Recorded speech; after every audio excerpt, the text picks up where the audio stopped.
Dear student, आज की इस वीडियो में आप अध्ययन करेंगे MEVN की ऑनलाइन क्लास के अंतर्गत कक्षा 8 संस्कृत में आपका अध्याय है अध्याय 11 पर्यावरण। इस पाठ में आप पर्यावरण के अंतर्गत पर्यावरण का निर्माण किन किन तत्वों के द्वारा और पर्यावरण के लिए कौन कौन से तत्व आवश्यक होते हैं इसका आप अध्ययन करेंगे। तो आइए अध्ययन प्रारंभ करते हैं। आपका पाठ आपको स्क्रीन बोर्ड पर दिखाई पड़ेगा और मैं पाठ में आए हुए कठिन शब्दों का संस्कृत से हिंदी भावार्थ सहित ट्रांसलेशन करते हुए आपको अध्ययन कराता रहूँगा।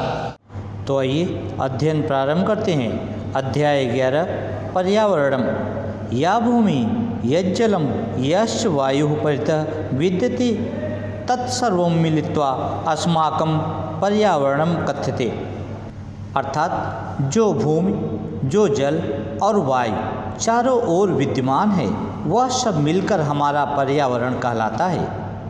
विज्ञानस्य विकासेन यानि उपभोग साधनानि यानि च अन्यानि अनेकानि उपकरणानि प्रकृतेः अनुकंपया अस्माभिः उपलब्धानि तैः सर्वैः अस्माकं जीवनं सुख संपन्नं संजातम्। अर्थात विज्ञान के विकास के द्वारा जो उपयोग के साधन और जो अन्य अनेक उपकरण हैं प्रकृति की अनुकंपा से हमारे द्वारा उपलब्ध हैं वे सभी हमारे जीवन को सुख संपन्न करते हैं।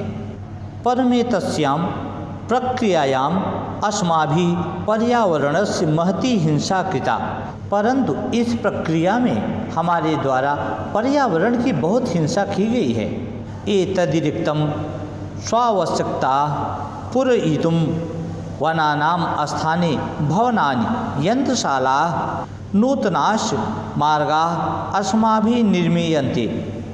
अर्थात इसके अतिरिक्त अपनी आवश्यकता की पूर्ति के लिए जंगलों के स्थान पर भवन, उद्योगशाला, फैक्ट्रियों और नए मार्ग हमारे द्वारा बनाए जा रहे हैं। एतेन ग्रामाणामपि पर्यावरणस्य स्वाभाविकता नष्टा नगराणाम तु का कथा।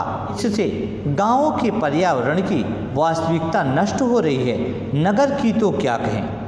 मोटरयाने यंत्रशालानां च अवशिष्टैः विषाक्त पदार्थैः भूमि जलम वायुश्च सर्वं पर्यावरणं दूषितं संजातम्। मोटरयानों, यंत्रशालाओं और अवशिष्ट विषाक्त पदार्थों से भूमि, जल और वायु संपूर्ण पर्यावरण दूषित हो गया है। नाम वृक्षाणां च पातनेन भूमि प्रतिदिनम अधिकाधिकम आवरणेन हीना भवति। वनों और पेड़ों के गिरने से भूमि अधिकाधिक आवरण से हीन हो रही है। आवरण हीना च भूमि पर्याप्त जलम अवशोषितुं समर्था न भवति। आवरण से हीन भूमि पर्याप्त जल को सोखने में समर्थ नहीं होती है। एतेन हेतुना निदाधो वर्तते। इसलिए इससे गर्मी बढ़ती जा रही है। एकस्मिन् समये अतिवृष्टि तथा जलाप्लावः तेन च महती हानि भवन्ति। एक समय में अधिक वर्षा और बाढ़ से हानि होती है। अपरस्मिन् समये अनावृष्टि तया च दुर्भिक्षम आपद्ये। दूसरे समय में अनावृष्टि और अकाल पड़ता है। समासतः एतत् कथयितुं शक्यते यत् पर्यावरणस्य एतावती हानिः कृता यया आसन्ने एव भविष्यत् काले शुद्धं जलम शुद्धस्य वायु दुर्लभो भविष्यत्। कुल मिलाकर कह सकते हैं कि पर्यावरण की ऐसी हानि की गई तो ऐसा होगा कि एक दिन शुद्ध जल और शुद्ध वायु दुर्लभ होगा।